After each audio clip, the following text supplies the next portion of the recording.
Let's bring in now the Australian's Washington correspondent, Adam Creighton. Adam, great to see you. Look, let's get to Hunter Biden in a minute. Likewise. But I want to get your take first on Marine Le Pen and the French EU election.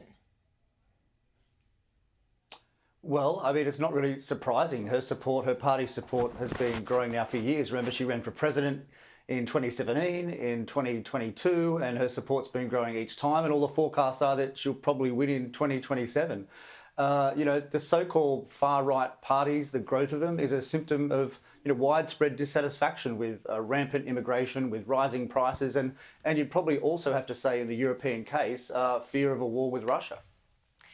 OK, well, let's turn to the big story today, Hunter Biden. This is history making, the first child of a sitting president to be convicted of a crime. I'm interested in the different media treatment. Initially, the Hunter Biden laptop story was fake. It was pulled off social media. The established media refused to cover it. Most of that he hasn't been prosecuted for or even investigated for. Here, this is drug addiction and a gun crime.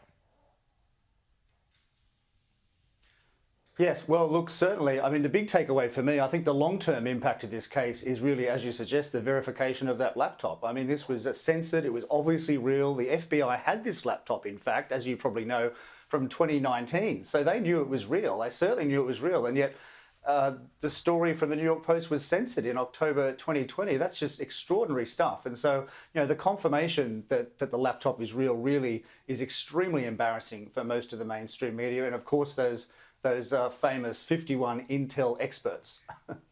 All of the media, the left media, presented the outcome today as a very sad story for the Biden family. Many families in America are going through this. But then there was this desperation to get Trump. Is this purely politics? Well, look,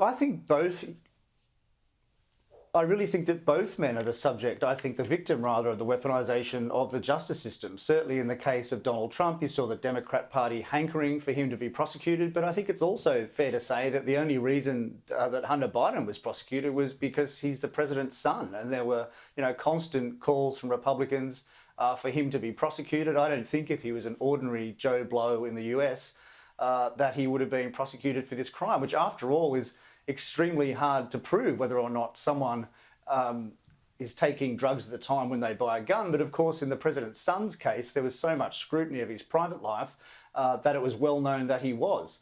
So look, I think it's a pretty sad day for the US, for the US justice system for both cases. But the irony is that I don't think it's really going to have any effect on the political outcome either for Trump or for the Biden family. I mean, we thought, or many people expected, Trump would be further ahead in the polls by now.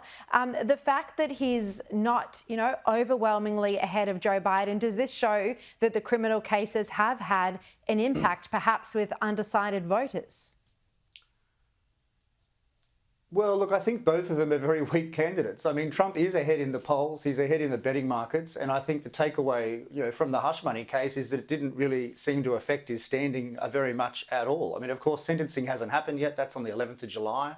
That could change things, I suppose, if he's sent to prison.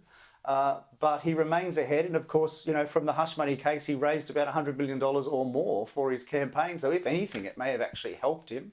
I mean, I think on the Biden side, I think the tax evasion case, which is going to be heard in California later this year, that could be more politically damaging for Biden. Because of course, in that case, you're going to hear more about the extravagant spending.